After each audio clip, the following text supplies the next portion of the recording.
हाय नमस्कार माझ्या मित्रमैत्रिणींनो, कशा आहात तुम्ही सगळे? मस्त ना? आम्ही पण छान आहोत, मस्त आहोत.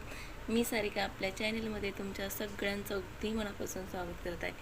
आज मी खूप खुश आणि आनंदी आहे. आज आहे मंगळवार. आईची सेवा भक्ती बघा मी कशी केलेली आहे.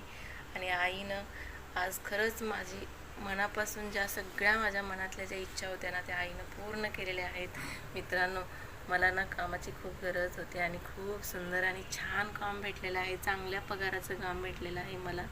आणि आईनं माझी हाक ऐकलेली आहे. माझी सेवा कुठेही वाया गेली नाही. आई, अशीच तुझी सेवा माझ्या हातून घडू दे आणि तुझा आशीर्वाद आम्हाला भेटू दे. माते, माझ्यासारखं सगळ्यांचं भलं होऊ दे आणि कल्याण होऊ दे. आई, माता माऊली, इतकेच आशीर्वाद दे आईला. खाई माय माझे, असेच आमच्यावरती अखंड कृपादृष्टी ठेव. माता माऊली, असेच आशीर्वाद ठेव तुझ्या